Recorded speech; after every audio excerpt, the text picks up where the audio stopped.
దేవుని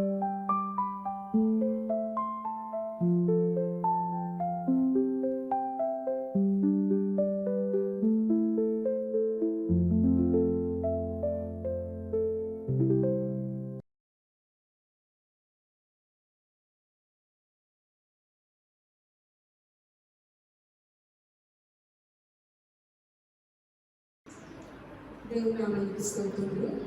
మీ అందరికీ కూడా శ్రీకరణ తెలియజేస్తున్నాను. ఈ సమయంలో ప్రియుడా నీ ప్రేమ పాదం నుంచి ఎదుగుతున్న సాంగ్ పాడుకుందాం. ప్రియుడా నీ ప్రేమ పాదముల్ చేరితి నెమ్మది నెమ్మదియే. ప్రియుడా నీ ప్రేమ పాదముల్ చేరితి నెమ్మది నెమ్మదియే. ఆశక్తితో నిన్ను పాడి స్తుతించేదా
ఆశ్చర్యమే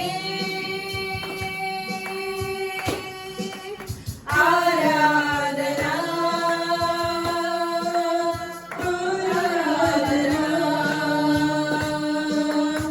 మంచివాడా మహోన్నతుడా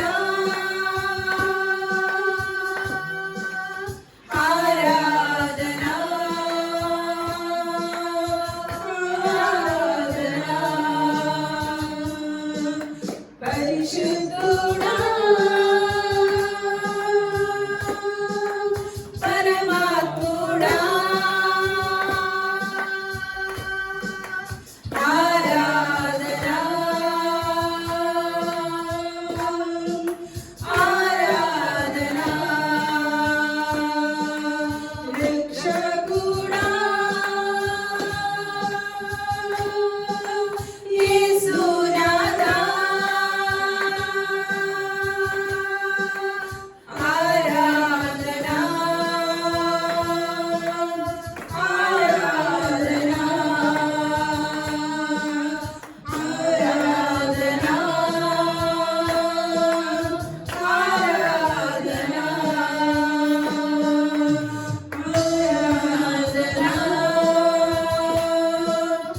ఆరాధనా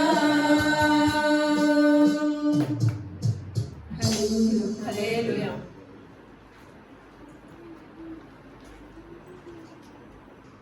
దేవునికి స్తోత్రం.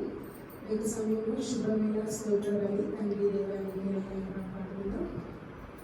శుభవేళ స్తోత్రబలి తండ్రి దేవా నీకేనయ్యా ఆరాధనా స్తోత్రబలి తండ్రి దేవా నీకేనయ్యా శుభవేళ స్తోత్రబలి తండ్రి దేవా నీకేనయ్యా ఆరాధనా స్తోత్రబలి తండ్రి దేవా నీకేనయ్యా తండ్రి దేవా నీకేనయ్యా తండ్రి దేవా నీకేనయ్యా తండ్రి దేవా నీకేనయ్యా తండ్రి దేవా నీకేనయ్యా శుభవేళ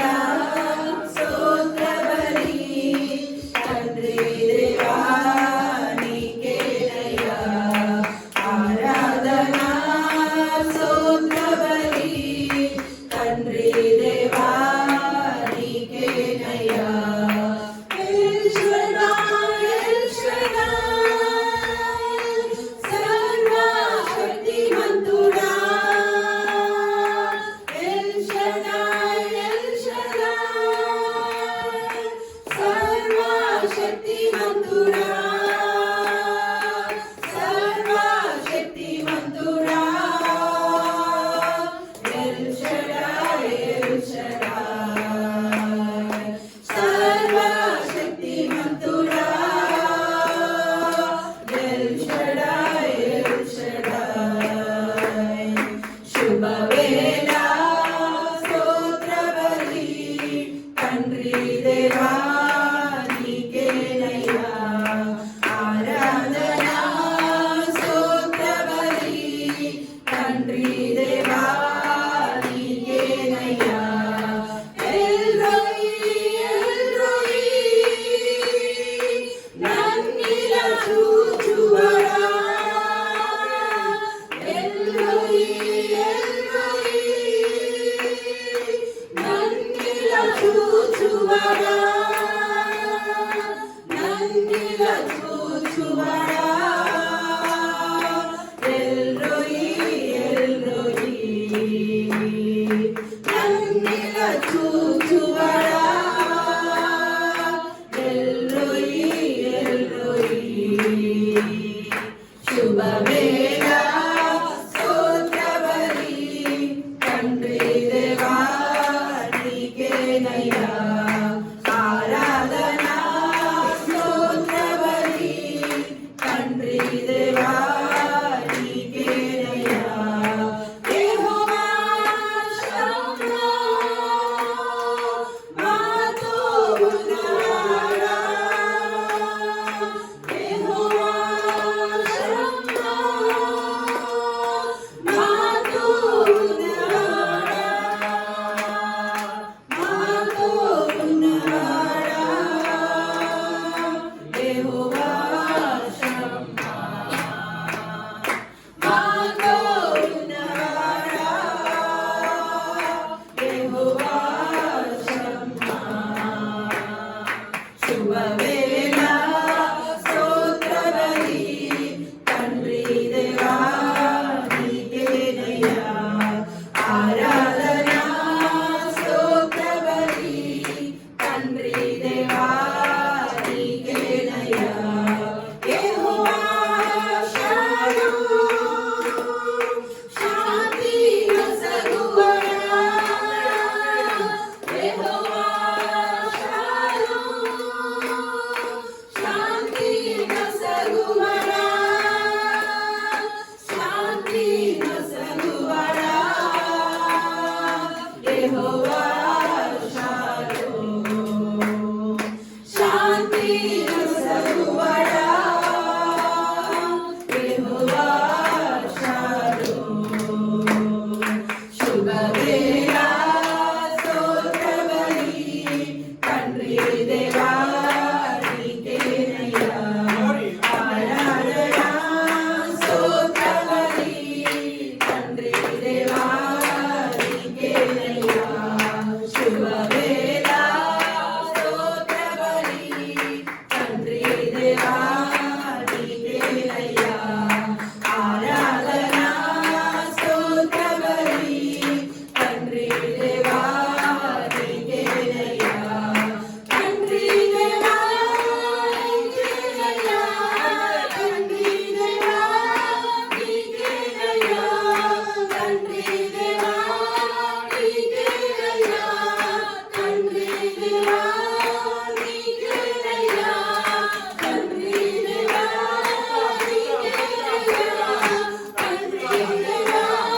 నీకేనయ్యా తండ్రి దేవా నీకేనయ్యా తండ్రి దేవా నీకేనయ్యా హల్లెలూయా హల్లెలూయా హల్లెలూయా హల్లెలూయా హల్లెలూయా ప్రభు యేసుక్రీస్తు నామములో యూనియన్ మినిస్ట్రీ ద్వారా మీ అందరికీ కూడా మరొకసారి వందనాలు తెలియజేసుకుంటున్నామండి. మరి ఇంతవరకు కూడా మనం పాటలు పాడుకుని దేవునికి స్తుతులు చెల్లిస్తూ దేవుని ఆరాధన చేసుకుని మరి దేవుని కనపరుచుకున్నాం. మరి కొద్ది నిమిషాలు దేవుని యొక్క వాక్యం విందాం. మనమందరం కూడా జూలై నెల 2వ వారంలో ఉన్నాం. మరి ఈ నెలలో దేవుని ఇచ్చిన వాగ్దానాన్ని మరొకసారి జ్ఞాపకం చేయాలని కోరుకుంటున్నాను. మత్తయి రాసిన సువార్త 5వ అధ్యాయము 5వ వచనం. సాత్వికులు ధన్యులు వారు భూలోకమును స్వతంత్రించుకుందరు.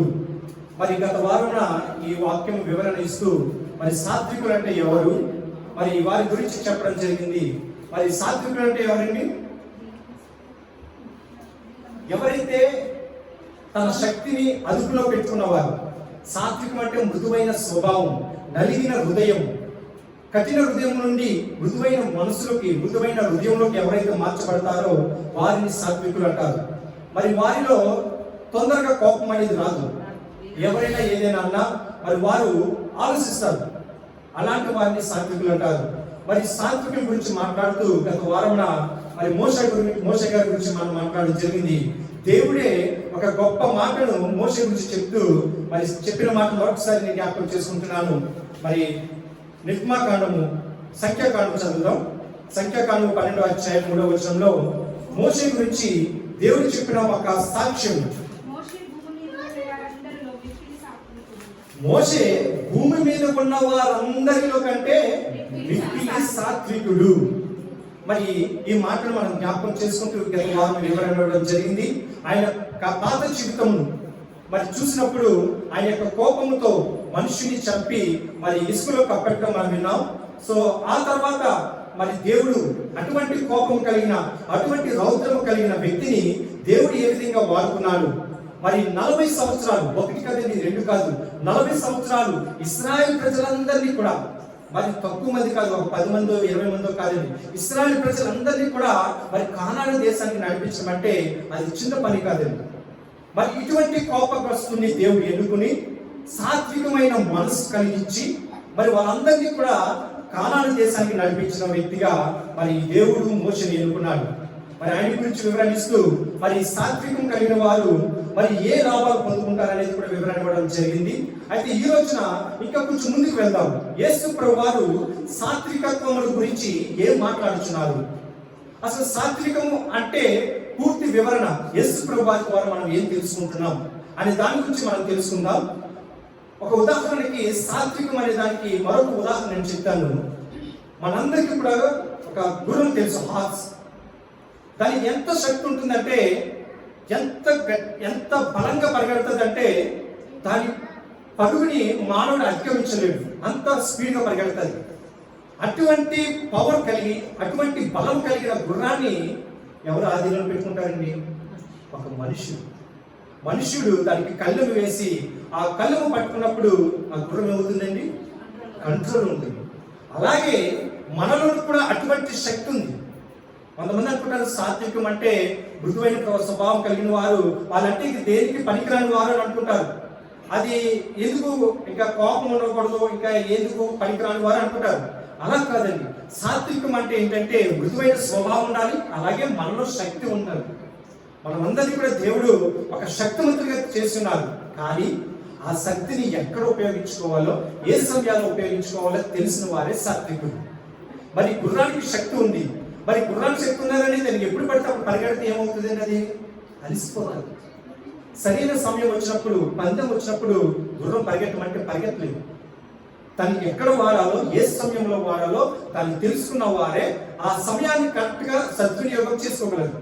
అలాగే మనలో ప్రతి ఒక్కరిలో కూడా దేవుడి శక్తి మనకు ఉంది. మనకు ఒక శక్తిని దేవుడు ఇచ్చున్నాడు, జ్ఞానాన్ని దేవుడు ఇచ్చున్నాడు. కానీ అది ఏ సమయంలో మనం వాడుకోవాలో ఆ సమయంలోనే వాడుకుంటేనే అది దేవునికి మహిమకరంగా ఉంటుంది. దేవుడికి స్తోత్రం. హల్లెలూయా, హల్లెలూయా. మరి ఆ సమయం, తగిన సమయంలో మనం ఉపయోగించుకున్నప్పుడే దాని యొక్క ఉపయోగాలు మనం చూడగలం. మరి గుర్రాన్ని దానికి సంఖ్యలు వేసి దాన్ని ఆదిలో పెట్టుకున్నప్పుడు యజమానుడు ఏం చెప్తాడో అదే గుర్రం వింటది. అలా కాకుండా నాకున్న శక్తితో నేను ఏదైనా చేయగలను అని తన ఇష్టం వరకు చేసుకుంటే మరి తను ఏం చేస్తాడండి? యజమానుడు ఏం చేస్తాడు? కొడతాడు. మరి అలాగే మన యజమానుడు ఎవరండి? యేసు ప్రభు వారు. మరి ఆయన చేతిలో మనం ఉన్నాం. మరి ఆయన యొక్క శక్తిని మనం పొందుకున్నప్పుడు మరి ఆయన ఆధీనంలో మనం ఉండాలి. అలా కాకుండా మన సొంత జ్ఞానం ద్వారా, మన సొంత ఆలోచన ద్వారా మనం ముందుకు సాగిపోతే ఏమవుతుందంటే దేవుని యొక్క శిక్షకు గురవుతాం. కనుక ఏ సమయంలో ఎలా ఉండాలి, ఎలా మాట్లాడాలి అనే ఆలోచన మనకి ఎవరు ఇవ్వాలండి? దేవుడు ఇవ్వాలి. కనుక మనం అందరూ ప్రార్థన చేయవలసింది ఏంటంటే, ప్రభువా నన్ను నీవు ఇచ్చిన వాగ్దానాన్ని నేను పొందుకోవాలి, నన్ను సాత్వికుడిగా చేయి. మరి ఈ భూమి మీద సాత్వికులు వారు ధన్యులు, వారు భూలోకమును స్వతంత్రించుకుంటారు. మరి భూలోకమును స్వతంత్రించుకోవడం అంటే అర్థం ఏంటంటే దేవుడు ఏ ఏ ఆశీర్వాదాలు ఈ భూమి మీద మనకు ఇచ్చాడో వాటిలన్నింటినీ కూడా పొందుకోవడం. చాలా మందికి దేవుడు ఎన్నో ఆశీర్వాదాలు ఇస్తాడు, కానీ వారు చేసిన తప్పిదాల వలనే, వారు చేసిన పాపాల వలనే వాటిని పొందుకోలేకపోతున్నారు. మనం అలా కాకుండా ప్రభువా నువ్వు ఏ ఆశీర్వాదాలు అయితే నాకు ఇచ్చినావో అవన్నీ నేను పొందుకోవాలి ప్రభువా అని మనం ప్రార్థన చేయాలి.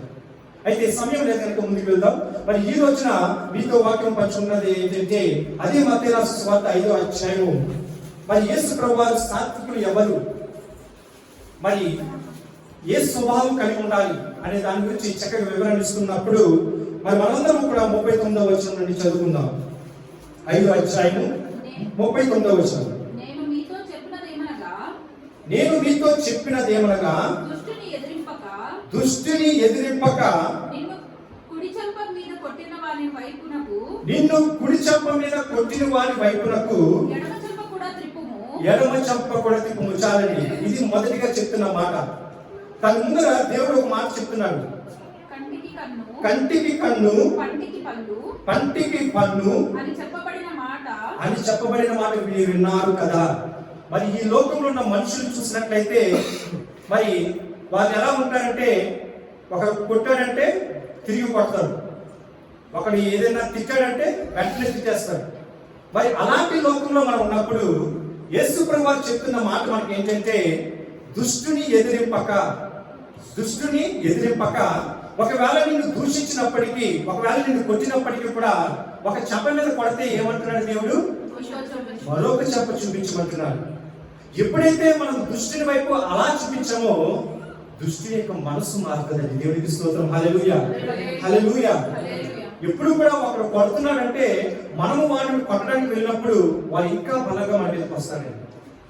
అలా కాకుండా ఒకడు మన మీద కొడుతున్నప్పుడు మనం ఇంకొక చెంప వాడికి చూపించినప్పుడు వెంటనే వెనకడుగు వేస్తాడు. వెంటనే ఒక క్షణం ఆలోచిస్తాడు, ఏంటి నేను కొడుతున్నా సరే ఇంత ముందుకు వస్తున్నాడు, ఏంటి మరొకసారి నాకు చెంప చూపించినాడు, కొట్టమంటున్నాడు, ఏంటి తప్పు ఎవరిలో ఉంది, తనలో ఉందా నాలో ఉందని ఒక్క క్షణం ఆగి తన తప్పులు తను తెలుసుకుంటాడు.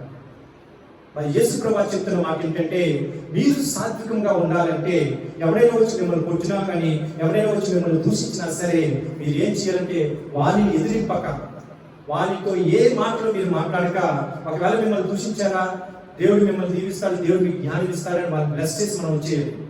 ఒకవేళ ఎవరైనా కొడతాడు మీకు వస్తున్నాడా, దేవుడు మీకు జ్ఞానం ఇస్తాడు, మీరు చేసిన తప్ప మీరు తెలుసుకుంటారు అని వారికి అవకాశాలు మనం ఇవ్వాలి. అదే దేవుడు చెప్తున్న మాట. మరి మనందరికీ కూడా స్టెఫెను గురించి తెలుసు. మరి అపోస్తలుల కార్యాల్లో దేవుని కార్య నిమిత్తమై 7 మందిని ఎన్నుకున్నప్పుడు అందులో ఒక వ్యక్తి స్టెఫెను చివరికి ఎలా చనిపోయాడంటే రాళ్లతో కొట్టబడి చంపబడ్డాడు. మరి రాళ్లతో కొట్టింది ఎవరు? యూదులు, దేవుని బిడ్డలే. స్టెఫెను కొట్టడానికి వచ్చినప్పటికి కూడా స్టెఫెను వారు ఒక్క మాట కూడా అనలేదు. తన ప్రాణం పోతుందనే తెలిసినప్పటికీ కూడా దేవుని బిడ్డలు తెలుసుకుంటారు అని దేవునికి ప్రార్థన చేశాడు. మరి స్టెఫెను ఎవరు, మరి ఆయన ఎందుకు కొట్టడానికి వచ్చారనేది కొంచెం వివరణ ఇచ్చి ముందుకు వెళ్తాను. మరి అపోస్తలుల కార్యాలు మనం చూసుకున్నట్లయితే 6వ అధ్యాయం మనం చదువుదాం. అపోస్తలుల కార్యాలు 6వ అధ్యాయంలో మరి అక్కడ వివరణ ఏ విధంగా ఉందంటే యేసు ప్రభువు మరణించి తిరిగి పునరుద్ధానమై తిరిగి వెళ్ళిన తరువాత ఆయన శిష్యులను ఆశీర్వదించి మరి సర్వలోకానికి వెళ్ళి సువార్తను ప్రకటిస్తూ అని చెప్పినప్పుడు మరి అందరూ కూడా సువార్త ప్రకటిస్తున్న సమయంలో అక్కడ దేవుని యొక్క సువార్త చాలా ప్రబలంగా బలంగా సాగుతుంది. అటువంటి సమయంలో ఇప్పుడైతే మనం బహిరంగంగా సభలు పెట్టుకోవడానికి మనకి కొంచెం అనుమతులు తగ్గుతున్నాయి, కానీ నా చిన్న వయసులో అయితే చాలా సభలండి 3 రోజులు 6 రోజులు ఇలాగ సభలు పెడుతూ ఉదయకాలంలో సాయంకాలంలో కూడా భోజనాలు ఏర్పాటు చేస్తూ ఇంకా అక్కడే పడుకోవడానికి కూడా ఏర్పాటు చేసేవారండి. నిజంగా ఆ రోజులు చూసుకున్నట్లయితే, ఆ రోజు ఆలోచించినట్లయితే ఎంతో ఆశీర్వాదకరంగా ఉండేవి. మరి ఆ సమయాల్లో సంఘాన్ని బలపరచడానికి, సంఘ బిడ్డలను సువార్తను నడిపించడానికి అది ఒక్కరికే కాదు, మొత్తం ప్రపంచమంతా కూడా వెళ్ళి ఆ పాల్పొందడానికి గొప్ప అవకాశాలు ఉండేవి. మరి ఆ విధంగా ఈ సువార్త ప్రకటిస్తూ ఉన్నప్పుడు ఇక్కడ వీరి మధ్య ఒక చిన్న ప్రాబ్లం వచ్చింది. ఈ అపోస్తలుల యొక్క యూదుల మధ్య ఒక చిన్న ప్రాబ్లం వచ్చింది. ఏంటంటే వారు విధవరాళ్ళు ఉన్నారు. విధవరాళ్ళు అంటే ఎవరు? భర్త లేని వారు. సో భర్త లేని వారిని చిన్న చూపు చూడటం ద్వారా వారికి సరైన భోజనం వసతులు కల్పించలేకపోతున్నందుకు వారికి ఒక చిన్న సమస్య రావడం జరిగింది. అయితే ఈ శిష్యులు ఏం చేశారంటే, మేము దేవుని వాక్యాన్ని ప్రచారం చేయాలి, దేవుని వాక్యంలో మేము నిమగ్నం అవుతున్నాం, మరి ఈ సమయాల్లో వచ్చిన వారందరికీ కూడా మేము జాగ్రత్తగా కనిపెట్టడం అంటే మాకు కష్టము, కనుక మేము ఒక 7 ఏర్పాటు చేసుకుంటాం. 7 ఏర్పాటు చేసుకుని మరి 7 ఈ అవకాశం ఇస్తాం. వారు వెళ్ళి భోజనాలు పెట్టడంలో కానీ, వారికి అన్ని విధాలుగా సదుపాయాలు చూడడంలో కానీ వారికి సహాయం చేస్తారు అని ఒక 7 మందిని ఏర్పాటు చేయడం జరిగింది. ఆ 7 మందిలో ఒకరు ఎవరండి? ఈ స్టెఫెను. మరి ఈ స్టెఫెను ఏర్పాటు చేసుకున్నప్పుడు మరి స్టెఫెను సాధారణమైన వ్యక్తి కాదండి, పరిశుద్ధాత్మతో నిండినవాడు. మరి చూద్దాం ఆ మాట కూడా 5వ వచనం చదువుకుందాం.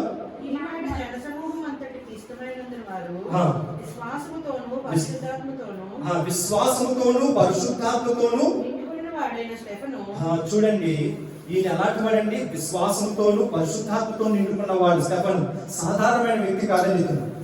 మరి ఈ స్టెఫన్ని ఎన్నుకున్నాయి, ఇలా 7 మందిని ఎన్నుకున్నప్పుడు వారి వారి పనుల్లో నిమగ్నమై వారు చేస్తున్నప్పుడు స్టెఫను మరొక మెట్టు ఎక్కి వెళ్ళి తను ఏం చేశాడంటే దేవుని యొక్క సువార్తను కూడా చేస్తున్నాడు. మరి దేవుని యొక్క మాటలు సెలవిస్తున్నారు. యేసు ప్రభువు ఎందుకు ఈ లోకానికి వచ్చారు, ఆయన ఎవరి కొరకు మరణించారు, ఎవరి కొరకు సిలువ వేయబడ్డారు, ఇవన్నీ కూడా సువార్తను ప్రకటిస్తూ ఉన్నప్పుడు అక్కడ ఆయనకి యూదులకు మధ్యన ఒక గలిబిలి రావడం జరిగింది. ఏంటంటే ఇక్కడ యేసు ప్రభు గారి గురించి స్టెఫను చెప్తూ ఉంటే వాళ్ళందరూ కూడా ఎవరి గురించి మాట్లాడుతున్నారంటే మోసే చెప్పిన ధర్మశాస్త్రం గురించి, మోసే చెప్పిన ఆజ్ఞల గురించి మాట్లాడుతున్నారు తప్ప మరి యేసు ప్రభు వారి గురించి వారు ఎక్కువగా మాట్లాడడం లేదు. కానీ స్టెఫన్ చేసిన పని ఏంటి? మోసే తర్వాత యేసు ప్రభు వారు వచ్చారు. యేసు ప్రభు వారు వీటిలన్నిటిని కూడా అధిగమించి వీటిలన్నిటిని కూడా కొట్టివేసి ఆయనే మార్గము, ఆయనే సత్యము, ఆయనే జీవం అని చెప్పి నా ద్వారానే తప్ప పరలోక రాజ్యానికి ఎవరు కూడా తండ్రి దగ్గరికి చేరడు అని చెప్పిన యేసు ప్రభువాన్ని మనం లెక్క చేయకుండా వీరందరూ కూడా ఏం చేస్తున్నారంటే ఇంకా మోసే చెప్పిన మాటలను, ఆయన చెప్పిన నిబంధనలు పాటిస్తున్నప్పుడు స్టెఫన్ గారు దేని మీద కాన్సన్ట్రేషన్ చేశారంటే యేసుని వెంబడించండి, యేసు చెప్పిన మాటలను వెంబడించండి అని చెప్తున్నారు. వీళ్ళందరూ కూడా యూదులు కూడా ఎవరండి? దేవుడు తెలుసుకున్నవారే, దేవుడి విషయాలు తెలుసుకున్నవారే. కానీ వీళ్ళు ఏం చేస్తున్నారు? పాత నిబంధన గ్రంథంలో ఉన్న వాటిని మాత్రమే పాటిస్తున్నారు తప్ప యేసు ప్రభు వారి గురించి ఆలోచించడం లేదు. అయితే స్టెఫన్ ఏం చేస్తున్నాడంటే యేసు ప్రభు వారి గురించి మాట్లాడుతున్నప్పుడు వీరికి కోపం వచ్చేసింది. కోపం వచ్చి వీరు ఏం చేస్తున్నారంటే దేవదూషణ చేస్తున్నాడు. ఇతను యేసు ప్రభువాన్ని ముందు పెడుతున్నాడు. మన ఆచారాలను, మన మోసే చెప్పిన నిబంధనలను త్రోసివేస్తున్నాడని సంఘంలో ఆయనను నిలబెట్టి మరి రాజు దగ్గరికి తీసుకువెళ్ళి ఆయన ఒక అపరాధిగా నిలబెట్టారు. మరి 7వ అధ్యాయం మనం చదివినట్లయితే మరి సమయం లేదు కనుక మీరు ఇంటికి వెళ్ళి చదవండి. పాత నిబంధన గ్రంథాన్ని మనము క్లుప్తంగా తెలుసుకోవాలంటే, క్షుణ్ణంగా క్లుప్తంగా తెలుసుకోవాలంటే 7వ అధ్యాయం చదివితే మీకు క్లియర్గా తెలుస్తుంది. ఆదాము దేవుడు ఏ విధంగా ఎన్నుకున్నాడు, తర్వాత వారి బిడ్డలు ఏ విధంగా వచ్చారు, తర్వాత వారు ఏ విధంగా కానాను దేశాన్ని నడిపించారు అనేది 7వ అధ్యాయంలో మనకి క్లియర్గా చెప్పబడింది. అయితే ఆయన స్టెఫన్ ఏం చెప్తున్నాడంటే వీటిలన్నింటినీ కూడా చేయబడి వీటిలన్నింటి తర్వాత యేసు ప్రభు వారు వచ్చి చెప్పిన మాటను వీళ్ళందరూ మర్చిపోతున్నారు. మరి 7వ అధ్యాయం మనం ఒక మాట చదువుకుందాం. 7వ అధ్యాయం 26వ వచనం చదువుదాం. మర్నాడు ఇద్దరు 7వ అధ్యాయం అండి చదువుతారు. మర్నాడు ఇద్దరు పోట్లాడుచుండగా కాదండి 7వ అధ్యాయం 51వ వచనం, క్షమించండి 7వ అధ్యాయం 51వ వచనం. ముష్కరులారా హృదయములను చెవులను దేవుని వాక్యముకు లోబర్చునని వారా మీ పితరుల వలె మీరును ఎల్లప్పుడూ పరిశుద్ధాత్మను ఎదిరించుచున్నారు. చూడండి, ఇప్పుడు మనకి ఎవరు సహాయంగా ఉన్నారండి? పరిశుద్ధాత్మ దేవుడు మనకి సహాయంగా ఉన్నాడు. మరి ఆయన యేసు ప్రభువు తన తండ్రి దగ్గరికి వెళ్తూ మనకి ఎవరిని ఇచ్చున్నారు? పరిశుద్ధాత్మని ఇచ్చున్నారు. మరి పరిశుద్ధాత్మ మనలో ఉన్నప్పుడు చాలా మంది ఏంటంటే పరిశుద్ధాత్మకి ఇంపార్టెన్స్ ఇవ్వరండి. వారి ఆచారాలకి ఇంపార్టెన్స్ ఇస్తున్నారు తప్ప పరిశుద్ధాత్మ జీవము కలిగిన, సత్యము కలిగిన పరిశుద్ధాత్మ దేవుడు మనకు ఉన్నాడు అనేది మాటలు మర్చిపోతున్నారు.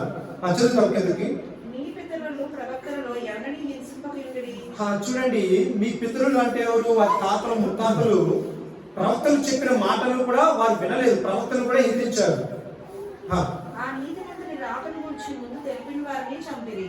నీతిమంతుని రాకడంటే ఎవరండి? ఇక్కడ యేసు ప్రభు వారి యొక్క రాకడ గురించి వారు ఎవరు చెప్పారండి? ప్రవక్తలు. పాత నిబంధన గ్రంథంలో చెప్పిన ప్రవక్తలు యేసు ప్రభు వారి గురించి చెప్పారు. ఇలా లోకానికి ఒక రక్షకుడు వస్తాడు, ఆయన మన కొరకు గొర్రె పిల్లగా వధింపబడతాడని చెప్పిన ప్రవక్తల్లోనే పట్టుకుంటున్నారు తప్ప యేసు ప్రభు వారిని వీళ్ళు మర్చిపోతున్నారు. అయినను మీరు ఇప్పుడు అప్పగించి హత్య చేసిన వారు రైతులు దేవదూతల ద్వారా నియమింపబడిన ధర్మశాస్త్రం మీరు పొందితే గాని దానిని కైకొనలేదని చెప్పాను. చూడండి, చాలా మంది మనలో ఇలాంటి వారు ఉన్నాం. బైబిల్ మనకు తెలుసు, బైబిల్ ఉన్న ప్రతి అధ్యాయం మనకు తెలుసు, ప్రతి వచనాలు మనకు తెలుసు. కానీ వాటిని అనుసరించే వారు చాలా తక్కువ మంది. ధర్మశాస్త్రం గురించి తెలుసు, అది ఎందుచేత ఎవరి చేత రాయబడిందో తెలుసు, కానీ ఎవరి చేత ఎందుకు రాయబడిందో వారు గ్రహించలేకపోతున్నారు. యేసు ప్రభువు గురించి చెప్పబడిన మాటను వారు గ్రహించలేకపోతున్నారు. అలాగే బైబిల్ గురించి మనకు తెలిసిన వారు ఉన్నాం, కానీ బైబిల్ యొక్క మాటలను మనము చాలా మంది అనుసరించలేని వారు ఉన్నారు. మరి ఇదే మాట ఆయన నొక్కి చెప్తున్నాడు. సెపరేట్ చేస్తున్నాడు. దేవుని సువార్త చేస్తూ మీరు దేవుని విషయాలు తెలుసు కానీ దేవుని వెంబడించడం లేదని చెప్తున్నాడు. అయితే వాళ్ళందరూ కూడా కోపపడి ఏం చేశారంటే రాళ్ళు తీసుకుని కొట్టడానికి సిద్ధపడ్డారు. మరి అటువంటి సమయంలో ఈయన కలిగిన స్వభావం ఏంటంటే, ఏ స్వభావం అండి? సాత్వికమైన స్వభావం కలిగి ఉన్నాడు. దేవునికి స్తోత్రం. హల్లెలూయా, హల్లెలూయా. మరి రాళ్ళు పెట్టి కొట్టడానికి వచ్చినప్పుడు ఈయన 7 మందిలో ఒకరు, అంటే వీళ్ళ మీద అధికారిగా నియమింపబడిన వాడు, అయినప్పటికీ పరిశుద్ధాత్మ కలిగిన వాడు, బాగా జ్ఞానం కలిగిన వాడు, వారి నుండి తప్పించుకోగలడు. ఆ క్షణంలో నేను ఓకే మోసే చెప్పిందే పాటిద్దాం అని ఒక మాట చెప్తే వాళ్ళు సంతోషంగా కలిసిపోయేవారు. కానీ అలా నిలబడకుండా దేవుడి కొరకే నిలబడ్డాడు.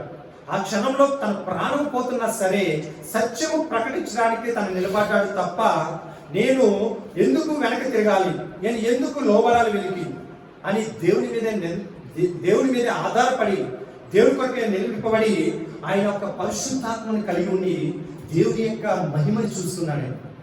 చూడండి, తన కలిగిన సాత్వికం ద్వారా తను పొందిన మేలేంటంటే బ్రతికుండగానే పరిశుద్ధాత్మతో నింపబడి ఆకాశం తెరవబడుట, అక్కడ ఈ ప్రభు అయిన దేవుడు తండ్రి ఉన్నప్పుడు తండ్రి కుడిపార్శ్వమున యేసు ప్రభువు ఉండడము, ఆయనను పిలవడము అని సాక్ష్యం ఇస్తున్నాడు.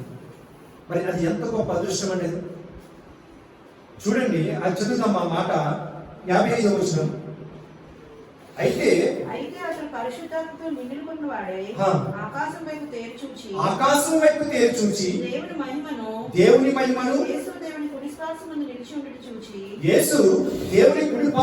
నిలిచి ఉండడం చూసి ఆకాశం తెరవబట్టి మనిషి కుమారుడు దేవుని కుడిపార్శ్వమందు నిలిచి ఉండడం చూస్తున్నానని చెప్పాను. చూడండి, అది ఎవరికి సాధ్యం అంటే ఎవరైతే దేవునిలో ఉంటారో, ఎవరైతే పరిశుద్ధాత్మతో నిండుకుని ఉంటారో వాళ్ళే దేవుని యొక్క మహిమని చూడగలరు. దేవునికి స్తోత్రం. హల్లెలూయా, హల్లెలూయా. మనమందరం కూడా దేవుని యొక్క మహిమని చూడాలంటే మనం ఏం కలిగి ఉండాలండి? పరిశుద్ధాత్మ అనేది మనం కలిగి ఉండాలి. పరిశుద్ధాత్మ ఒక మనిషి మనతో పాటు ఎప్పుడు కూడా మనకు తోడుగా ఉండేవారు. ఈ రోజు నేను పక్కన ఎవరూ లేదని అనుకుంటున్నాం. మన చుట్టూ గాలి ఉందండి, ఉందా కదా? గాలి ఉంది, దాన్ని శ్వాస తీసుకుంటున్నాం కనుక మనం బతుకున్నాం. మరి ఆ గాలి మన కంటికి కనబడుతుందండి? కనబడదు. కానీ మనం నమ్ముతుంది ఏంటి? మన చుట్టూ గాలి ఉందని. అలాగే పరిశుద్ధాత్మ దేవుడు మన చుట్టూ ఉన్నాడు. ఆయన మనతో పాటు ఉన్నాడు, మనకి కార్యాలు జరిగిస్తున్నాడు. ఈ రోజు మనం ఈ విధంగా సన్నిధిలో కూర్చుని ఉన్నామంటే ఆయన యొక్క నడిపింపు ద్వారానే. మరి ఆయన నడిపింపు ద్వారానే ఈ రోజు దేవుని సన్నిధిలో కూర్చుని దేవుని వాక్యం మనం ఇంటూ ఆశీర్వాదాలు పొందుకుంటున్నాం. దేవునికి స్తోత్రం. హల్లెలూయా. మరి పరిశుద్ధ సహవాసం లేని వారు ఎలా ఉంటారంటే ఈ రోజున ఆదివారం కదా, చక్కగా తినేసి చక్కగా టీవీ చూద్దామనో, చక్కగా బయటకు వెళ్దామనో, షాపింగ్ చేద్దామనో చాలా మంది సమయాన్ని వృధా చేసుకునే వారు ఉంటారు. కనుక ఇక్కడ ఆయన పరిశుద్ధాత్మతో నిండుకునే వాడే ఉండి తాను చేస్తున్న మాటకు, చెప్పిన మాటకు ఇంకా వారు కేకలు వేసి ఇంకా అధికంగా ఆయన మీద వచ్చినప్పుడు ఆయనను పట్టపు వెలుపుకు తీసుకుని వెళ్ళిపోయి ఆయన రాళ్ళు రూపి చంపుతూ ఉన్నప్పుడు ఆయన తిరిగి వాళ్ళని కొట్టగలడు. ఎందుకంటే ఈ స్టెఫన్ ఏంటంటే మంచి బలవంతుడు, మంచి యవ్వన కాలంలో ఉన్న బిడ్డ. మరి తనను రాళ్ళతో కొట్టిన వారిని కాపాడుకోగలడు. కానీ అక్కడ తన సాత్వికమును చూపిస్తూ వారి కొరకు ఏం ప్రార్థన చేస్తున్నాడంటే 60వ వచనం చదువుతాం. అతడు మోకాలుని ప్రభువా వారి మీద ఈ పాపము మోపకుమని గొప్ప శబ్దముతో పలికెను. చూడండి, ఈ మాటను మనము ఒక విషయాన్ని జాగ్రత్తగా గమనించాలి. ఇదే విధంగా ఎవరు ప్రార్థన చేశారండి బైబిల్లో? యేసయ్య. కరెక్ట్. దేవుడికి స్తోత్రం. హల్లెలూయా. అదేనండి, యేసయ్య గురించి మనకు తెలిసినప్పుడు ఆయన యొక్క పనులను, ఆయన యొక్క స్వభావాన్ని మనలో ప్రచురింప చేయాలి, మనం చూడాలి, మనం చూపించాలి. మరి యేసయ్యను కొరడాలతో కొట్టి సిలువకు వేస్తున్నప్పుడు తండ్రి వీరేం చేస్తున్నారు, వీరెందుకు కనుక వీరిని క్షమించుడి. మరి అదే స్వభావం ఎక్కడ ఎవరు కలిగి ఉన్నారండి? స్టెఫను. మరి ఇదే స్వభావం మరి కలిగి ఉంటే దేవుని వెంబడించిన వారు అవుతాం. మరి స్టెఫను కూడా ఏం చేస్తున్నాడంటే ఎవరైతే రాళ్ళతో కొడుతున్నారో తండ్రి వీరిని క్షమించు అని ప్రార్థన చేస్తున్నాడు. మరి అటువంటి సాత్వికం మనలో ఉన్నప్పుడు మనం ఎక్కడ ఉంటామంటే దేవుని యొక్క ప్రక్కన, దేవుని యొక్క పరలోక రాజ్యంలో మనం ఉంటాం. మరి పరలోక రాజ్యంలోకి వెళ్తే మనకి ఏం ఆశీర్వాదాలు? అక్కడ ఏడుపు ఉండదు, కన్నీరు ఉండదు, దుఃఖం ఉండదు, ఎప్పుడు కూడా సంతోషం, ఆనందమే. మరి ఈ లోకంలో ఉన్నంత కాలం కూడా ఏదో ఒక కష్టం, ఏదో ఒక బాధ, మన మనసుకు సంతోషం, సమాధానము కరువైపోతుంటది. అయినా కూడా దేవుడు మనం ముందుకు నడిపిస్తున్నాడు. మరి మనకి చివరి గమ్యం పరలోక రాజ్యం. మరి పరలోక రాజ్యానికి వెళ్ళాలంటే మనం దేవుని యొక్క స్వరూపాన్ని మనం కలిగి ఉండాలి. మరి దేవుని యొక్క స్వరూపం అంటే అర్థం ఏంటంటే, మనం అద్దం ముందర నిలబడినప్పుడు ఎవరి రూపం కనబడుతుందండి? మన రూపం కనబడుతుంది. మరి అద్దం మీద ఉన్నప్పుడు మన రూపం కనబడినప్పుడు మన అద్దం ఎవరైనా అంటే యేసు ప్రభువారే ఉండాలి. మన ప్రతిబింబం దేవుడి ప్రతిబింబమై ఉండాలి. మరి మనం చేసే ప్రతి పనిలో కూడా దేవుని యొక్క స్వరూప ప్రతిబింబం మనం కనపరుచుకోవాలి. మరి రెండో మాట మనం చూద్దాం, సమయం అవుతుంది కనుక రెండో మాట చేద్దాం. మత్తయి రాసిన సువార్త 5వ అధ్యాయము.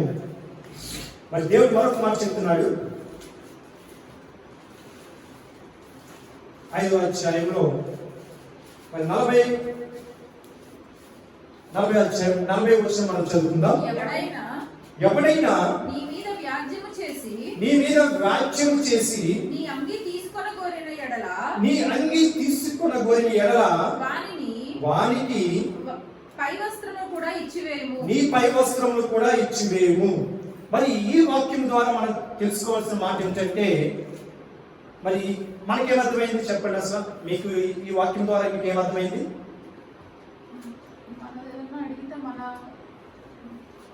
మన షేర్ ఏదైనా అడిగితే మిగతా కూడా ఇచ్చింది మొత్తం. సో ఇక్కడ మనం తెలుసుకోవాల్సింది ఏంటంటే, సిస్టర్ గారు చెప్పింది కరెక్ట్. ఏంటంటే మనకు ధనాపేక్ష, లోకాశ మనకు ఉండకూడదని దేవుడు సెలవిస్తున్నాడు. ఇక్కడ వస్త్రమును ఎవరైనా తీసివేసుకున్నట్లయితే, నీది అనేది వచ్చేది వేరే వాళ్ళు ఎవరైనా తీసుకున్నట్లయితే అక్కడ మనకి ఏది శాశ్వతం కాదు. ఈ లోకంలో మనకి ఏది శాశ్వతం కాదు. కనుక నీది ఎవరైనా తీసుకోవాలన్నప్పుడు వారికి కూడా అది అవకాశం ఇవ్వు అని దేవుడు సెలవిస్తున్నాడు. మరి ఈ వివరణ ఇస్తున్నందుకు, ఈ వివరణ నేను ధ్యానం చేస్తున్నప్పుడు మరి నాకు గుర్తు వచ్చింది ఎవరంటే, మరి పాత నిబంధన గ్రంథంలో అబ్రహాము, సారా, లోతు. మరి అబ్రాహాముగా ముందు ఉన్నప్పుడు అబ్రాహామును దేవుడు ఏం చేశాడు? అబ్రహాముగా మార్చాడు. మరి అబ్రాహాము జీవితంలో ఉన్నప్పుడు మరి తనతో పాటు ప్రయాణం చేసిన లోతు. మరి ఆ వాక్యం కూడా చూద్దాం. ఆదికాండము 13వ అధ్యాయం. 13వ అధ్యాయం మనం చూసినట్లయితే అబ్రాహాము భార్య ఎవరండి? సారా. మరి వీరితో పాటు మరొక వ్యక్తి ప్రయాణం చేస్తున్నారు. ఎవరినైనా? లోతు. మరి లోతు ఎవరండి? తన బాబాయ్ కొడుకు, అంటే తన మేనల్ని అవుతాడు. సో కొడుకు అవుతాడు. అంటే చూద్దాం, 5వ వచనం చదువుదాం. కొడుకు అండి. అబ్రహాము యొక్క సహోదరుని కుమారుడైన లోతు. అంటే 12వ అధ్యాయం 5వ వచనం. 12వ అధ్యాయం 5వ వచనం చదువుతామండి. అబ్రాము తన భార్య సారాయిని తన సహోదరుని కుమారుడైన లోతుని, అంటే తన అన్నగారు గారి తమ్ముడు గారి యొక్క కుమారుడు, తనకు కూడా కుమారుడు బిడ్డ అవుతాడు. సో ఈ విధంగా లోతును తీసుకుని తను ఏం చేస్తున్నాడంటే, దేవుడు చెప్పిన కానాను దేశానికి బయలుదేరుతున్నాడు. మరి 13వ వచనం 13వ అధ్యాయం మనం చదువుతున్నప్పుడు అక్కడ అబ్రహాము వెళ్తున్నాడు, వారితో పాటు ఈ లోతు కూడా వెళ్తున్నాడు. మరి ఇద్దరికి కూడా కొంత ఆస్తి ఉంది. ఇద్దరికి కూడా ఆస్తులు ఉన్నాయి. ఆస్తులు అంటే అప్పట్లో ఏంటండి? గొర్రెలు, మేకలు, మందలు, ఇవన్నీ కూడా. సో ఈ విధంగా ఈ అబ్రాహాముకు ఉన్నాయి, లోతు కూడా ఉన్నాయి. వీరిద్దరూ వెళ్తూ ఉన్నప్పుడు చాలా ఎక్కువగా ఆస్తి ఉన్న ద్వారా వారికి మధ్య ఏమైందండి? గలిబిలి వచ్చింది. ఎందుకంటే వారు ఉన్న స్థలం వారికి సరిపోలేక, వారికి ఉన్న ప్రదేశం వారికి మందలను పెట్టుకోలేక, వారి కాపర్లు ఉంటారు కదా, కాపర్కి మధ్యలో గలిబిలి రావడం, గొడవలు రావడం జరిగింది. అయితే ఇక్కడ ఎవరు పెద్దవారండి? అబ్రహాము పెద్దవాడా, లోతు పెద్దవాడండి? అబ్రహాము పెద్దవాడు. అయితే తను ఒక మంచి నిర్ణయం తీసుకున్నాడు. ఏంటంటే అవకాశము తన కుమారుడు వయసులో ఉన్న తన కుమారుడికి ఏదైనా లోతుకి అవకాశం ఇస్తున్నాడు. ఏంటి అవకాశం అంటే, నీవు ఒక నిర్ణయం తీసుకో. ఒక నిర్ణయం తీసుకుని ఏ దిక్కుకు వెళ్తావో, మన వైపున 4 దిక్కులు ఉన్నాయి. నువ్వు ఏ దిక్కుకు వెళ్తావో అది నువ్వు నిర్ణయం తీసుకో. నువ్వు విడిచిపెట్టిన దిక్కుకు నేను వెళ్తాను, కనుక మన ఇద్దరికి మధ్య ఎటువంటి గొడవలు రావు అని ఒక నిర్ణయం తీసుకున్నాడు. మన మధ్యలో కూడా కుటుంబాల్లో, ఆస్తుల్లో, తగాదాలు ఇటువంటివి జరుగుతున్నాయి. ఎప్పుడైతే అన్న ఈ విధంగా ఆలోచిస్తాడో, తమ్ముడు కూడా చాలా స్మృతుగా, చాలా మృదువుగా ఉండి వారి మధ్య గొడవలు రావు. అన్నదమ్ముల మధ్యలో గొడవలు వస్తున్నా, అక్క చెల్లెల మధ్యలో గొడవలు వస్తున్నా కారణం ఏంటంటే ఇటువంటి ఆలోచన వారికి లేకపోవడం ద్వారా. మరి అబ్రాహాము తీసుకున్న నిర్ణయం ఏంటంటే అవకాశం ముందు ఎవరికి ఇచ్చాడండి? చిన్నోడికి ఇచ్చాడు. మరి తిన పెద్దవాడు కనుక తిన నిర్ణయం తీసుకోవచ్చు. నేనే ముందు ఒక ప్రదేశానికి వెళ్తాను, ఒక దిక్కుకు వెళ్తాను, మిగతా దిక్కుకు తీసుకోమన్నప్పుడు ఒకవేళ అది నచ్చకపోతే మరలా గొడవలు వస్తాయి. కానీ ఆ అవకాశం అక్కడ ఇవ్వక తన సాత్వికం కనపరుచుకుంటూ, మరి ఇక్కడ అబ్రాహాము విధంగా ఆలోచించవచ్చు. ఒకవేళ నేను తన అవకాశం ఇస్తే తను మంచిది తీసుకుంటాడు, నేను తక్కువగా ఉన్నది తీసుకోవచ్చేమో, మరి అక్కడ ఏదైనా కరువు ఉండొచ్చేమో, ఏదైనా కష్టం ఉండొచ్చేమో అని ఆలోచించవచ్చు. కానీ అటువంటి ఆలోచన అబ్రాహాముకు రాలేదు. రాకుండా తను తీసుకున్న నిర్ణయం ఏంటంటే చిన్నవాడైనా ఈ లోతుకి అవకాశం ఇచ్చి నీవు ఒక మార్గాన్ని ఎంచుకో, తర్వాత మిగిలినది నేను ఎంచుకుంటానని తీసుకున్నప్పుడు మరి లోతు తీసుకున్న నిర్ణయం ఏంటండి? ఏదైతే దేవుడు నాశనం చేస్తాడని సెలవిచ్చున్నాడో సొదొమ గొమొర్రా ప్రాంతాన్ని ఎన్నుకుని తన మార్గాన్ని తను వెళ్ళినప్పుడు మరి అబ్రహాము ఎంచుకున్న మార్గం ఏంటండి? కానాను ప్రదేశం. మనం అనుకుంటాం ఈ నిర్ణయం తీసుకోవడం వల్ల నేను పెద్దవాడి నుండి నష్టపోతున్నానేమో, నేను పెద్దవాడి నుండి కోల్పోతున్నానేమో అనుకుంటాం. కానీ నీవు ఎప్పుడైతే దేవునిలో నీతిగా, సాత్వికంగా నువ్వు ఆలోచిస్తావో దేవుడు నీకు అనుకున్న దానికంటే ఉన్నత స్థానంలో నిలబెడతాడు. దేవునికి స్తోత్రం. హల్లెలూయా. నీవు పోగొట్టుకున్న దానికంటే 2 ఇంతలు మంచిది ఆశీర్వాదం దేవుడు నీకు ఇస్తాడు. మరి ఇక్కడ అబ్రహాం చేసింది ఏంటంటే మరి లోతుకు అవకాశం ఇచ్చాడు. మరి లోతు ఏమి ఎంచుకున్నాడు? సొదొమ గొమొర్రా, అంటే దేవుడు ఏదైతే నాశనం చేస్తానని చెప్పిన పట్టణాలు ఉన్నాయో దాన్ని ఎంచుకుని వెళ్ళాడు. ఇక్కడ అబ్రహాంకి ఏమొచ్చింది? కానాను ప్రాంతానికి వచ్చినాడు. మరి దేవుడు ఈ విధంగా మరి అబ్రహాము యొక్క సాత్వికాన్ని బట్టి, తన యొక్క మృదుత్వాన్ని బట్టి, తన తగ్గింపును బట్టి, తన దీనత్వాన్ని బట్టి దేవుడికి నేను ఆశీర్వదించాడు. మరి అలాగే మనం ఉండాలి. మరి కుటుంబానికి నీవు ఒకవేళ పెద్దగా ఉన్నప్పుడైతే, కుటుంబంలో నీవు పెద్దగా ఉన్నప్పుడు కానీ, మరి నీ యజమానుత్వంలో ఉన్నప్పుడు కానీ ఒకవేళ నువ్వు నష్టపోతున్నా సరే నువ్వేం చేయాలండి? ఆ పనికి ముందుకు వెళ్ళాలి. చిన్నవారిని నువ్వు సంతృప్తి పరిచినప్పుడు దేవుడికి ఇంకా అధికమైన దీవెనలు ఇస్తాడు.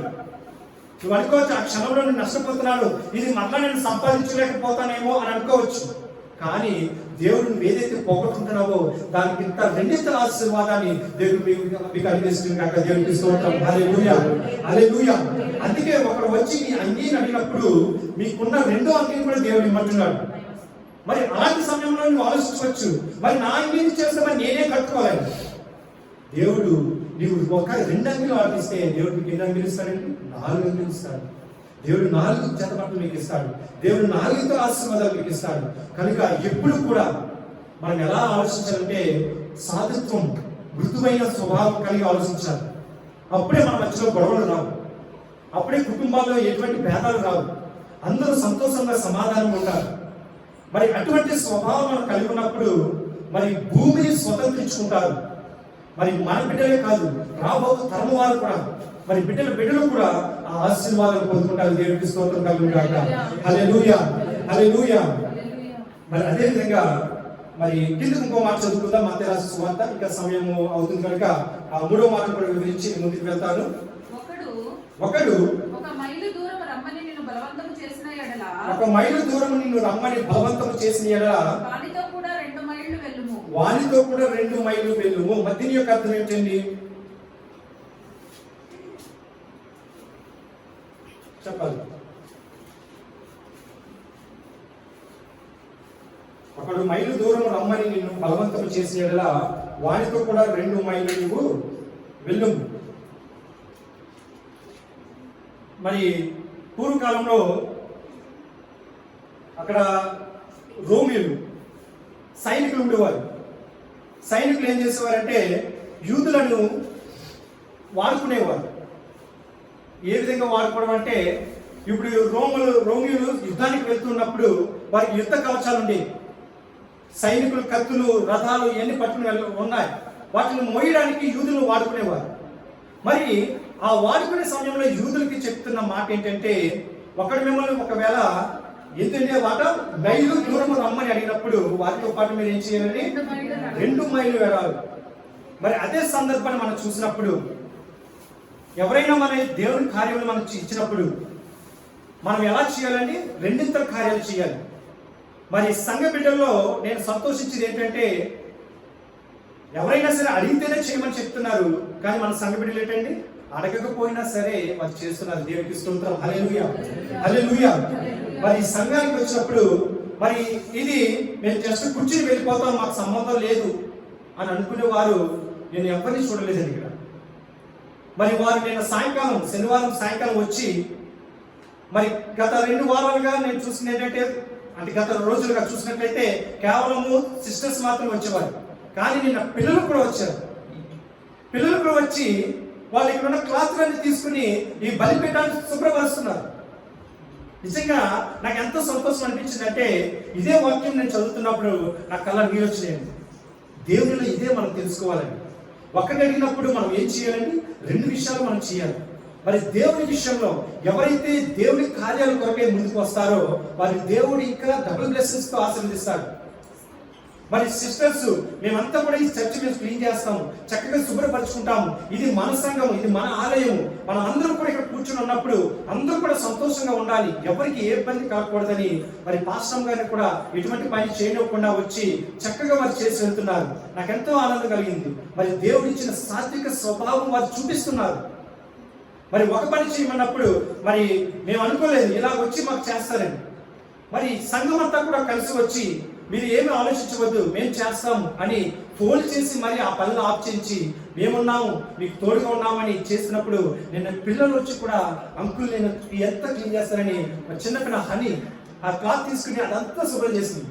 మరి మీరు కూర్చున్నారు చక్కగా, అది మళ్ళీ కూడా శుభ్రంగా చేస్తుంటే నాకు ఎంత ఆనందం కలిగిందంటే, బిడ్డలు అమాయక, వాళ్ళలో ఎటువంటి స్వార్థం లేని మనస్తత్వం, అటువంటి మనస్తత్వం మనకు ఉండాలి. నేను చేస్తే నాకేమొస్తుంది అనేది కాకుండా, ఇది దేవుడి పని, దేవుడి కొరకే నేను చేయాలి అని ఒక పని కాకుండా 2 పనులు చేసుకుని వెళ్ళే విధంగా మనం ఉండాలి. దేవుడికి స్తోత్రం కలుగును గాక, హల్లెలూయా. సో ఇటువంటి స్వభావాన్ని మనం కలిగి ఉన్నప్పుడు దేవుడు మళ్ళీ ఏం చేస్తాడండి? ఆశీర్వదిస్తాడు. 2 ఆశీర్వాదాలు, డబుల్ బ్లెస్సింగ్స్ మనం పొందుకుంటాం. మరి సమయం అవుతుంది, కింద విషయం మనం చదువుకుందాం. నిన్ను అడుగువానికిమ్ము, నిన్ను అప్పు అడుగుకోరు వారి నుండి నీ ముఖము త్రిప్పుకొనవద్దు. మరి మన మధ్యకి చాలా మంది సహాయం కొరకు వస్తారు. మన దగ్గర ఉన్న దాంట్లో మనం సహాయం చేయాలి. మరి మన సంఘ బిడ్డల్లో ఎటువంటి ఎవరు అవసరం ఉన్నా సరే, మరి దయచేసి నేను చెప్తుంది ఏంటంటే, ఒకరికొకరు సహాయం చేసుకుందాం. ఒకవేళ మన దగ్గర లేదా, ప్రార్థన చేద్దాం. మన దగ్గర ఉన్నదా, ఉన్న దాంట్లోనే సహాయం చేసుకుందాం. ఎవరైతే సహాయం తీసుకుంటున్నారో వారు కూడా నమ్మకంగా మనం ఉండాలి. మరి ఇలాగే ఎప్పుడైతే మనం నమ్మకంగా ముందుకు సాగుతామో దేవుడు మనల్ని ఆశీర్వదిస్తాడు. మరి ఈ వివరణ ఇస్తూ దేవుడు ఒక మంచి ఉపమానం చెప్పినాడు. లూకా రాసిన సువార్త 10వ అధ్యాయము 30వ వచనం. మరి దేవుడు చక్కని వివరణ ఇస్తున్నాడు. ఆ వివరణ కూడా మనం తెలుసుకుందాం. మరియు ఇద్దరు పురుషులు ఆయనతో మాట్లాడుచుండిరి. వారు మోషే ఏలియా. లూకా రాసిన సువార్త 10వ అధ్యాయం నుండి. ఒక మనుష్యుడు చూడండి, మరొకసారి చెప్తున్నాను. లూకా రాసిన సువార్త 10వ అధ్యాయము 30వ వచనం నుండి 37వ వచనం వరకు దేవుడు ఒక ఉపమానం చెప్తున్నాడు. చదువుదాం. ఒక మనుషుడు యెరూషలేము నుండి యెరికో పట్టణముకు దిగి వెళ్ళుచు దొంగల చేతిలో చిక్కెను. దొంగల చేతిలో ఒక మనుషుడు చిక్కాడండి. వారు అతని బట్టలు దోచుకొని, చూడండి, వారు అతను ఏం చేశారు? బట్టలు దోచుకున్నారు. తర్వాత ఏం చేశారు? అతను కొట్టి కొర ప్రాణముతో విడిచిపోయేది. అప్పుడు ఒక యాజకుడు అతను వెలుట తటస్థించెను. అప్పుడు మొదటిగా చూడండి, ఒక యాజకుడు అతను అతన్ని చూచి పక్కగా పోయాను. ఒక యాజకుడు చూశాడు, యాజకుడు చూసి ఏం చేశాడు? నాకు సంబంధం లేదు, నాకు ఎందుకు అని విడిచిపెట్టి వెళ్ళిపోయాడు. సరే, రెండవ చూద్దాం. అలాగనే లేవీయుడు ఒకడు ఆ చోటికి వచ్చి పక్కకు పోయాను. రెండవ వ్యక్తి ఎవరండి? లేవీయుడు వచ్చాడు, లేవీయుడు కూడా చూసి వెళ్ళిపోయాడు. అయితే ఒక సమరయుడు ప్రయాణమైపోవచ్చు పడి ఉన్న చోటికి వచ్చి అతనిని చూచి అతని మీద జాలిపడి దగ్గరికి పోయి నూనెయు ద్రాక్షరసం పోసి అతని గాయములు కట్టి తన వాహనం మీద ఎక్కించి ఒక పూటకోల వాని ఇంటికి తీసుకుని పోయి అతన్ని పరామర్శించాను. మరునాడు అతడు, చూడండి అక్కడ ఏం చేస్తున్నారు తన పని. మరునాడు అతడు 2 దేనారములు తీసి పూటకోల వానికి ఇచ్చి ఇతన్ని పరామర్శించుము.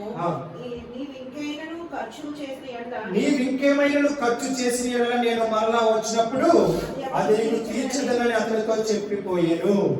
కాగా దొంగల చేతులు చిక్కిన వారికి ఈ ముగ్గురులో ఎవరు పొరుగువాడాయనని మీకు తోచుచున్నది అని యేసు ప్రశ్న వేస్తూ ఉన్నారు.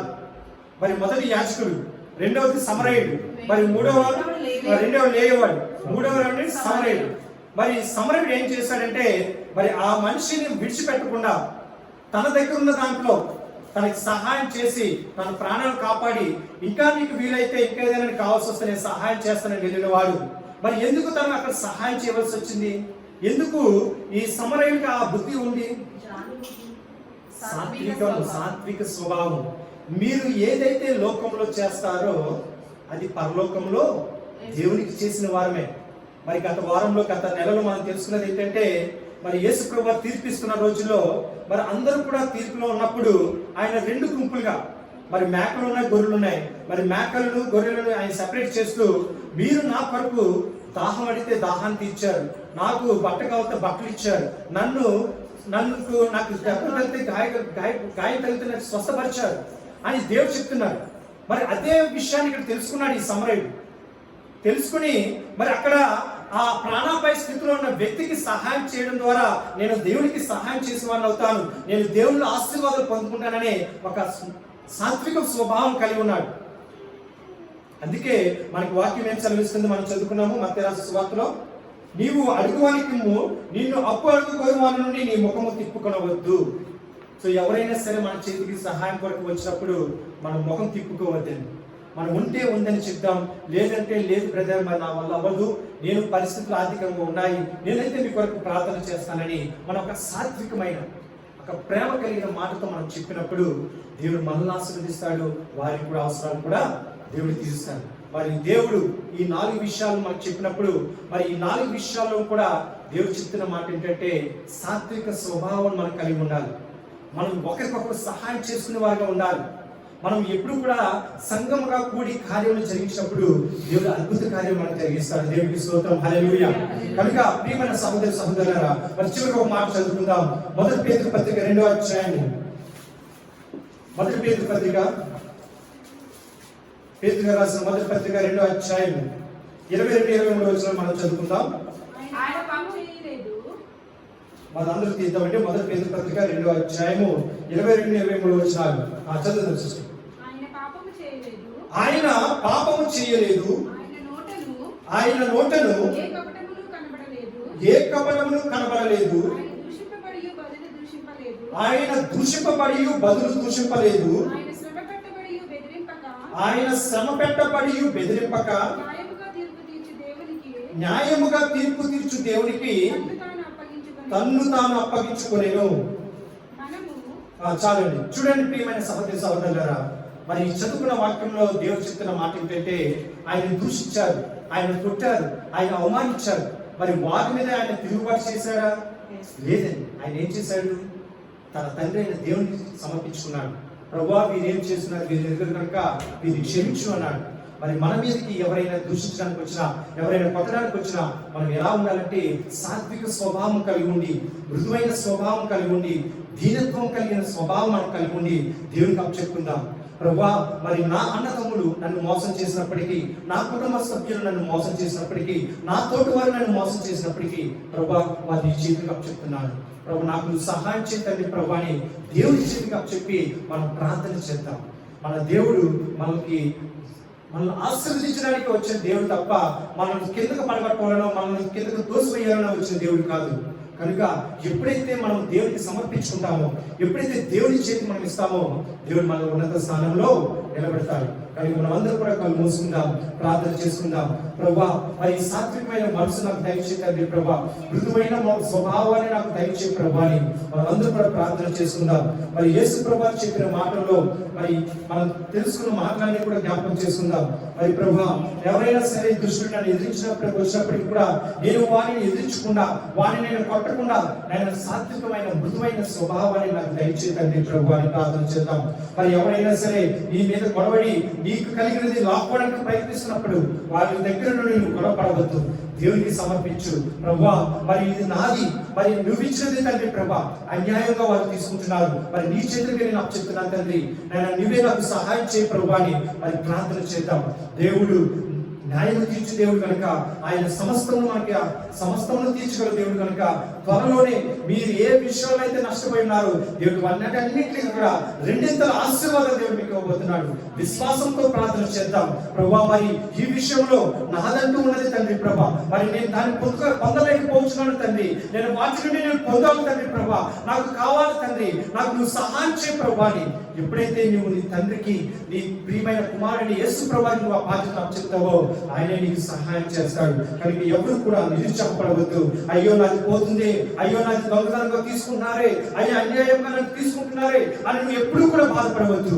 నువ్వు కోల్పోయిన దానికంటే రెండింతల ఆశీర్వాదాలు, డబుల్ బ్లెస్సింగ్స్ దేవుడు నీకు ఇవ్వబోతున్నాడు. కనుక ప్రార్థన చేద్దాం.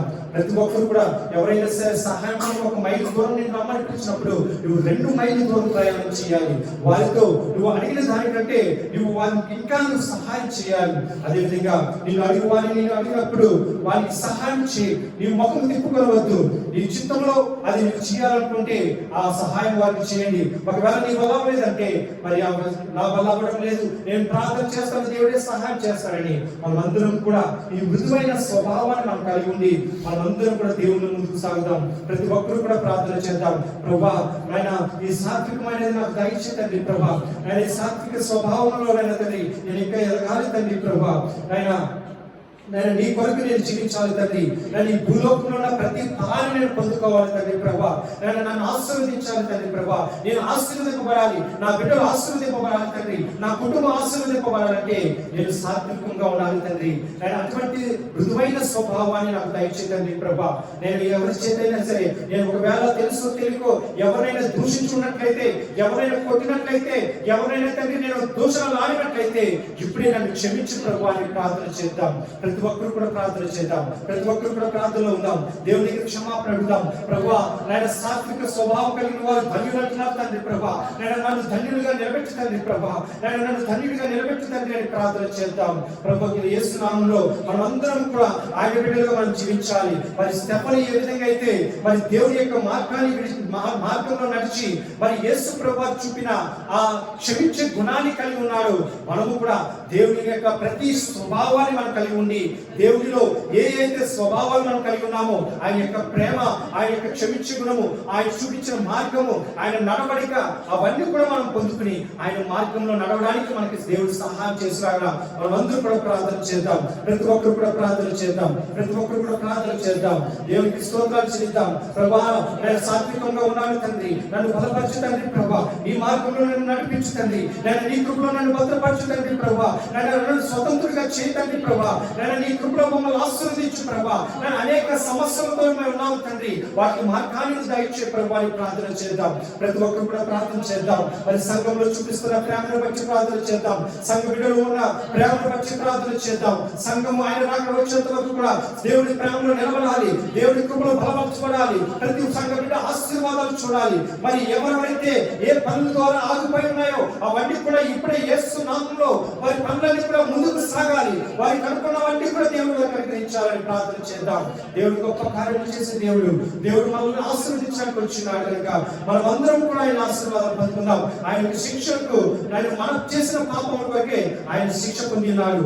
మనకు స్వాతంత్రం ఇవ్వడానికి, మనకు రక్షణ ఇవ్వడానికి ఆయన ఈ లోకంలోకి వచ్చినాడు కనుక మనం అందరం కూడా ప్రార్థన చేద్దాం. ప్రభా నన్ను బలపరచు తండ్రి, నన్ను ఇంకా నీలో నిలబెట్టు తండ్రి ప్రభా అని ప్రార్థన చేద్దాం. ప్రతి ఒక్కరు కూడా ప్రార్థనలో ఉన్నప్పుడు మనలో మధ్యలో ఉన్న మరి సిరి సిస్టర్ గారు ప్రార్థన చేయాలని కోరుకుంటున్నాను. హల్లెలూయా హల్లెలూయా హల్లెలూయా హల్లెలూయా. మహాగణుడా జీవాధిపతి జీవం కలిగిన తండ్రి నీకు స్తోత్రము నాయన. ఇదిగోండి ప్రభా నాయన తండ్రి, మరి గడిచిన వారం నుంచి ఇప్పటి వరకు మమ్మల్ని కాచి కాపాడి మీ వాగ్దానం మా చేతకు పట్టించి నాయన తండ్రి, సాత్వికులు ధన్యులు నాయన వారి భూలోకాన్ని స్వతంత్రించుకుంటారు అని చెప్పి నాయన మీరు ఇచ్చిన అయా వాగ్దానాన్ని బట్టి నాయన మేము మాకు నేర్పిస్తున్న విధానానికే వందనాలు ప్రభా. నిజమే ప్రభా, మేము నాయన మార్చుకోవాల్సిన మా స్వభావం ప్రభా.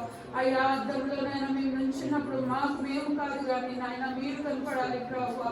అలాంటి ఒక సాత్వికమైన దీనత్వమైన బుద్ధిని నాయన జ్ఞానం ఒక దయచేయండి తండ్రి. అయ్యా మోషే వలె సాత్వికం, అయ్యా స్టెఫెన్ వలె సాత్వికులుగా మేము తీర్చబడాలి ప్రభా. అయ్యా అంతటి సాత్వికులుగా మేము తీర్చబడాలి ప్రభా. పరిశుద్ధాత్మ దేవా మాకు సహాయం చేయండి ప్రభా. మా ముందు మీరు నిలబడండి ప్రభా. మమ్మల్ని నడిపించండి తండ్రి. మీకు స్తోత్రం నాయన.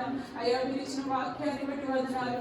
అయ్యా విన్న వాక్యాన్ని ప్రతి ఒక్కరిలోనైనా ఫలింపచేయండి ప్రభా. అయ్యా సాతానునైనా ఎత్తుకుపోకుండా దీన్ని నాయన భద్రపరచండి ప్రభా. అయ్యా ఫలించినైనా తండ్రి, అయ్యా నూరంతలుగానైనా దీన్ని వర్ధలింపచేయండి ప్రభా. మీకు స్తోత్రము నాయన. అయ్యా నాయన పాడిన పాటల్లో మీకు మీకు వందనాలు, చెప్పబడిన కీర్తనలు బట్టి నీకు వందనాలు ప్రభా. అయ్యా నాయన తండ్రి, మేము రాజుల కుమార్తెల వలె నాయన రాణి ఓఫీలు అపరించితనైనా మేము నాయన అలంకరించబడి అయ్యా మేము ప్రార్థన చేసినప్పుడు మా ప్రార్థన సువాసన మీకు చేయండి ప్రభా. అయ్యా లవంగ బట్టి వాసన అగరు వాసన నాయన మా నుంచి వచ్చే కృప దయచేయండి ప్రభా. అయ్యా నాయన ఈ లోకస్తులతో మేము వేరైన సువాసన కలిగిన క్రీస్తు బిడ్డల వల్ల మేము అవ్వాలి ప్రభా. అలా నాయన మీరు మాట్లాడిన విధానానికి మీకు వందనాలు. అయ్యా నాయన తండ్రి చెప్పబడిన సాక్ష్యాలు బట్టి మీకు వందనాలు. అయ్యా ఇంకా నాయన మేము మా కుటుంబమైన మా సంఘస్థులు అందరము నాయన విజ్ఞాపన ప్రార్థనలో నాయన నీకు హెచ్చుగా ప్రార్థన చేసే కృప దయచేయండి. ప్రతి ఒక్క విజ్ఞాపని నాయన మీరు ఫలింపజేస్తారు మీరు నమ్ముచున్నాము ప్రభా. అయ్యా ఏ బిడ్డ ఏ అవసరతలైనా నాయన మాట్లాడారో అడిగారో చెప్పారో అవన్నీ నాయన మీరు తీరుస్తున్నందుకు మీకు వందనాలు ప్రభా. అయ్యా అదేవిధంగా విన్న వాక్యాన్ని బట్టి మీరు ఇచ్చిన వాక్యాన్ని బట్టి వందనాలు చెల్లించుకుంటూ మీ దాసులనైనా మీ మరుగునైనా మీ హస్తాలు మరుగుపరుచుకోమని అయ్యా ఈ వారం అంతా కూడా నాయన ఈ వాక్యాన్ని మేము ఎత్తుపట్టుకొని నాయన ప్రార్థన చేసే వారు మమ్మల్ని చేయమని అయ్యా సమస్త మహిమా ఘనత ప్రభావాలు మీకు చెల్లించుకుంటూ అయ్యా నాయన మరి ముఖ్యంగా నాయన మరి ఈ రోజు నాయన బర్త్డే చేసుకుంటూ సారా సిస్టర్ ఇంకోసారి నాయన మీరు జ్ఞాపకం చేసుకుంటూ నాయన మీ దయగల హస్తాలతో మీరు కాచి కాపాడమని తల్లి బిడ్డలకు మంచి ఆరోగ్యం దయచేయమని సమస్త మహిమా ఘనత ప్రభావాలు మీకు అర్పించుకుంటూ యేసే ఘనమైన నామంలో వచ్చిన ప్రార్థన పెట్టుకుంటున్నాం మా పరమ తండ్రి. ఆమేన్. సంపూర్ణ విజయం అపార్కులంతా నాశనం కలుగుగాక. ఆమేన్ ఆమేన్ ఆమేన్. ఆశీర్వాదమండి. మన పరలోకపు తండ్రి యొక్క ప్రేమయు ప్రభువైన యేసుక్రీస్తు వారి యొక్క కృపయు పరిశుద్ధ అన్యోన్య సహవాసము ఇప్పుడు ఎల్లప్పుడూ మనందరికీ కూడా సదాకాలం తోడై నడిపించును గాక. ఆమేన్ ఆమేన్ ఆమేన్. అందరికీ వందనాలు.